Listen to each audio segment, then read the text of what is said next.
থাকুন, সুস্থ থাকুন, সঙ্গে রাখুন টেকটামি রেশমাকে। সবাইকে প্রথমেই জানাই শুভ জগন্নাথ দেবের স্নানযাত্রা অসংখ্য শুভেচ্ছা। প্রত্যেক বছরের মতন এবছরও কিন্তু আপনাদের আমি নিয়ে হাজির হয়েছি জগন্নাথ দেবের স্নানযাত্রা দেখানোর জন্য বেলঘুরিয়া রক্তরায় জগন্নাথ দেবের মন্দির। এখানে মোটামুটি শুনলাম যে 10টা নাগাদ জগন্নাথ দেবের স্নানযাত্রা শুরু হবে। আর এখানে আগের বছরও এসেছিলাম, যখন আপনারা দেখেছিলাম যে স্নানযাত্রাটা কি অপূর্ব হয়। তাহলে চলুন কথাটা না বাড়িয়ে সোজা মন্দিরের দিকে যাই আর দেখা যাক এবার কত সুন্দর জগন্নাথ দেবের স্নানযাত্রা উৎসব পালিত হচ্ছে এখানে। আর তাহলে ব্লগটা শুরু করার আগে আমি হলাম রেশমা, আর আপনারা দেখছেন আমার চ্যানেল টেকটামি রেশমা। তাহলে চলুন জয় জগন্নাথ বলে জগন্নাথ দেবের স্নানযাত্রার পর্ব সূচনা করা।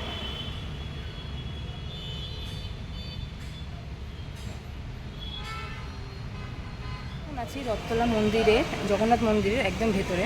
গতকাল ছিল ওনাদের কলস যাত্রা, মানে যেদিন 108 ঘোড়া জল নিয়ে আসা হয়, মানে স্নানযাত্রার আগের দিন ছিল কলস যাত্রা। 108 ঘোড়া জল এনে আজকে মানে স্নানযাত্রার দিন ওই জল দিয়ে জগন্নাথ দেবকে পুজো করানো হবে।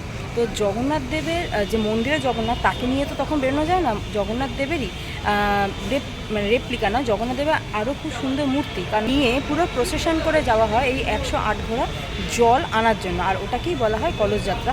তো সেই ঠাকুরকে আপনাদের দেখাচ্ছি একবার। দেখুন, যাকে নিয়ে কালকে পরিক্রমা করে 108 ঘোড়া জল নিয়ে আসা হয়েছে। আর এই হচ্ছে যে ঠাকুরকে নিয়ে গিয়ে কালকে পুরো প্রসেশন করে 108 ঘোড়া জল নিয়ে আসা হয়েছিল। একটা ছোট্ট ইনফরমেশান দিই। আচ্ছা, আপনারা জানেন কি এই স্নানযাত্রায় কিন্তু জগন্নাথ দেবের আবির্ভাব তিথি। এই স্নানযাত্রার দিনই জগন্নাথ দেবের আবির্ভাব হয়েছিল। তাই এই স্নানযাত্রাকেও রথের মতন মহা ধুমধামভাবে পালিত করা হয়। মন্দিরের দরজা এখন যেহেতু ওপেন হয়নি, এরপর অনেক রিচুয়ালস হয়ে তারপর শুরু হবে স্নানযাত্রা। তবে মন্দিরটা কিন্তু খুব সুন্দর করে সাজানো হয়েছে। শুধু কিন্তু স্নানযাত্রাই নয়, এখানে কিন্তু রথযাত্রা উৎসব পালিত হয় ভীষণ ধুমধাম করে। 3টে রথ বেরোয় সম্পূর্ণ পুরীর রথের আদলে, 35 ফুট উচ্চতা। রথে আপনাদের নিয়ে আসবো। আপাতত থাকলো রথযাত্রার সমস্ত সূচি, একবার একটু দেখে নিন। আর এই হচ্ছে দ্বার রক্ষক গরুর দেবতা।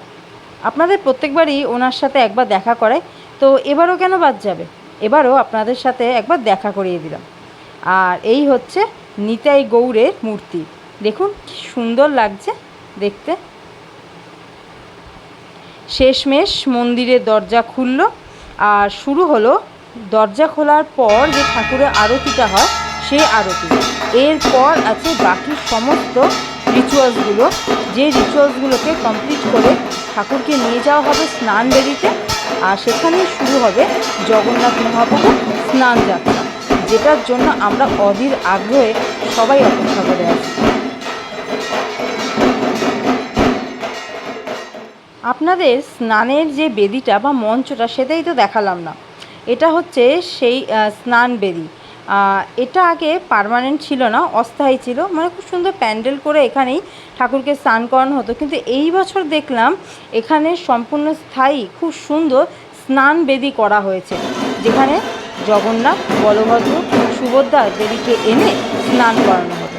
আর ওই দেখুন, বলতে বলতে কিন্তু শুরু হয়ে গেছে পাহন্ডি, মানে মন্দির থেকে যখন ওনাদের 3জনকে নিয়ে যাওয়া হয় সেই সময়টাকে বলা হয় পাহন্ডি যাত্রা। আর এই হচ্ছে সেই পাহন্ডি যাত্রার সূচনা। একে একে জগন্নাথ দেব, বলরাম, সুভদ্রা সবাইকে পাহন্ডি করিয়ে নিয়ে যাওয়া হলো স্নান বেদির সামনে স্নান করা।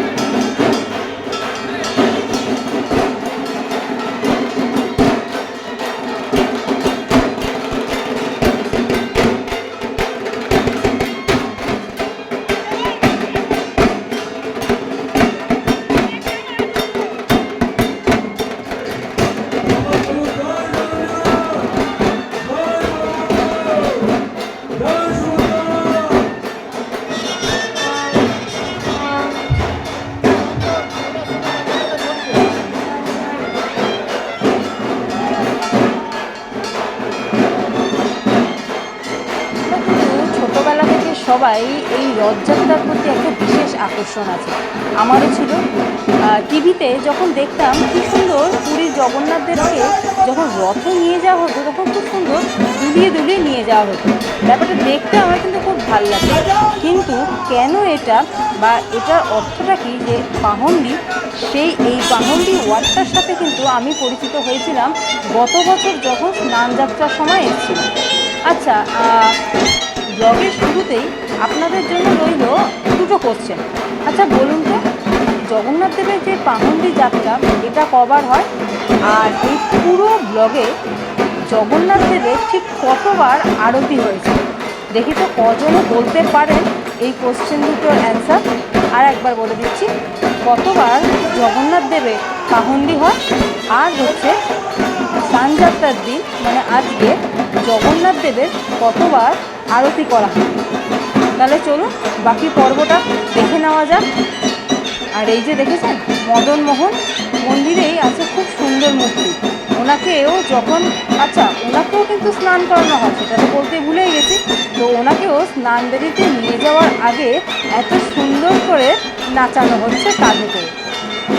যদিও এই মন্দিরে কিন্তু গোপালের বনভোজন হয়, সেই ভিডিওটাও আছে, লিঙ্কটা আমি ডেসক্রিপশন বক্সে শেয়ার করে দেবো। দেখবেন এক অভূতপূর্ব জিনিস, আশা করি এর আগে দেখেন। যাই হোক, বলতে বলতে শুরু হয়ে গেল জগন্নাথ দেবের আরও একবার আরতি। না, আমি কিন্তু বলবো না কতবার আরতি হচ্ছে, এটা গুনে আপনাদেরই বলতে হবে। জগন্নাথ দেবের স্নানের আগে আরও একবার ড্রেস চেঞ্জ কিন্তু হয়ে গেল। আর ওই যে দেখছেন আয়নায় যে দুধ, দই, ঘি, মধু দিয়ে স্নান করানো হচ্ছে, আসলে জগন্নাথ দেবের যে ছবিটা ওখানে পড়ছে ওখানেই কিন্তু স্নান করানো হচ্ছে, মানে মেন স্নানযাত্রার পর্বটা কিন্তু এখানেই শুরু হয়ে গেছে। এরপর শুধু জগন্নাথ দেবকে যে শুদ্ধ করে জলটা, সেই জলটা দিয়ে জগন্নাথ দেবকে স্নান করানো হবে। আর স্নানের আগে আরও একবার আরতি হচ্ছে। মনে রাখবেন কবার হচ্ছে এটা কিন্তু বলতে হবে।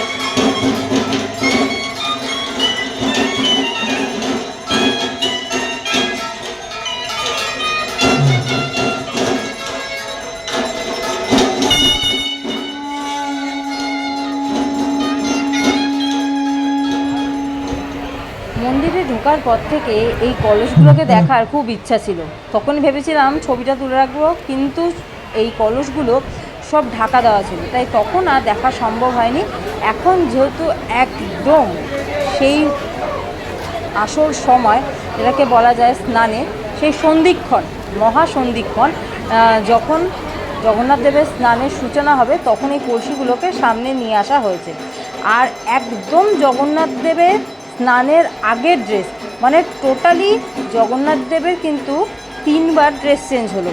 যখন মন্দির থেকে স্নানবেদিতে নিয়ে আসা হয়েছে, তারপর যখন আরও একবার ভোগারতি হলো তখন একবার ড্রেস চেঞ্জ হলো, আর একদম স্নানের আগে ব্যাস সময়ের সূচনা হয়ে গেল।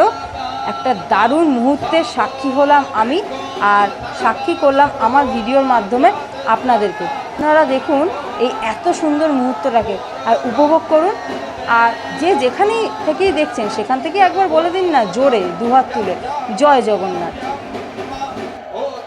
একদিকে চলল অসম্ভব সুন্দর বৈদিক মন্ত্র পাঠ, আর সঙ্গে চলল বলরাম সুভদ্রা জগন্নাথ দেবের স্নান পর্ব। এক অপূর্ব দৃশ্য, সত্যি ভাষায় প্রকাশ করা কঠিন। তবে হ্যাঁ, গতবার এত সুন্দর স্নান দেখতে পারিনি, এবার কিন্তু মন ভরে স্নান দেখেছি। যাই হোক, যেটুকুনি পারলাম ভিডিওটা আপনাদের জন্য নিয়ে আসলাম, যাতে আপনারা ঘরে বসে এই মুহূর্তটাকে উপভোগ করতে পারেন।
হ্যালো জয় জগন্নাথ।